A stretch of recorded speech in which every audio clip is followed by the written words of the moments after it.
வணக்கம். ஆன்மீக ஆரோக்கியம். ஆன்மீகமே ஆரோக்கியம். ஆரோக்கியமே ஆன்மீகம். அறம் வாழ்க வளம் பெறுக. இதுதான் இந்த அறக்கட்டளையின் தாரக மந்திரம். இதை தொடர்ந்து ஆன்மீகம்தான் ஆரோக்கியம் என்ற உணர்வு உங்களுக்கு வர வேண்டும் என்று தான் நான் தொடர்ந்து சொல்லி கொண்டிருக்கிறேன். இப்போது ஆத்மார்த்தம் பராரத்தத்திலே வரிசை தர்மத்திலே பாவ பிரளயம் தொடர்ந்து கொண்டிருக்கிறது.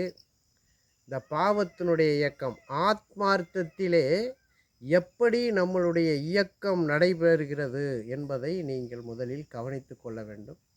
இப்போ பரமாத்மா, ஜீவாத்மா, திருச்சிற்றம்பலம், சிற்றம்பலம், இப்போ ஜீவன், சிவன், இந்த நிலைக்குள்ளே தொடரும் பொழுது இந்த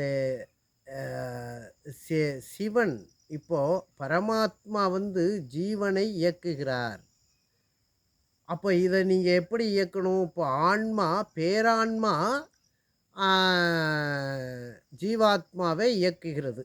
இந்த ஜீவனை பேரான்மா நம்மளுடைய ஆன்மாவை இயக்கி, ஆன்மா உயிர்களை இயக்கி, உயிர்கள் சக்திமயமாகி, அது அணுக்களாகி, அணுக்கள் திசுக்களாகி, திசுக்கள் உராய்விலே சுரபிகளாகி, இந்த சுரபிகளினுடைய இயக்கத்திலே உணர்வுகளாகி, இந்த உணர்வுகள் உணர்ச்சியாகி, இந்த உணர்ச்சி உடலாகிறது.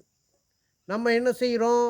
இந்த உடலை ஆய்வு பண்ணிவிட்டு ஆர்கன்ஸையும் ஹார்மோன்ஸையும் மட்டும் ஆய்வு செய்துவிட்டு இதில் இது நடக்கிறதுன்னு சொல்லிட்டு செக்கப் பண்ணி அந்த உடலை போட்டு நோண்டி குத்தி எல்லாத்தையும் வெளியே எடுத்து போட்டுடுறோம். இதனுடைய மகத்துவம் நம்மளுடைய மனம் இருக்கிறதே, அந்த மனதுக்கு தகுந்த மாதிரி தான் ஏற்றத்தாழ்வுக்குள்ளே நம்மளுடைய உடலும் இந்த உயிரும் இயங்கும் என்ற ஒரு நம்பிக்கை உங்களுக்கு முதலில் வேண்டும். இந்த நம்பிக்கையை நீங்கள் ஊட்டுவதற்காக தான் இந்த ஆன்மீகம் என்பது நினைவு ஆகவும், இந்த ஆரோக்கியம் என்பது உடலாகவும் நாம் இயக்கி அந்த நினைவை உடலிலே இந்த நினைவை வைத்து வைத்து இந்த வாக்கு, இந்த மனம், இந்த செயல் இந்த மூன்றிலேயும் கலந்து ஒவ்வொரு நிலைக்குள்ளேயும் இந்த நினைவை ஊன்ற வேண்டும் என்று நாம் தெரிவித்துக் கொள்கிறேன். அப்போதுதான் நாங்கள் சொல்லும் இந்த பாவ பிரளயம் உங்களுக்கு புரியும்.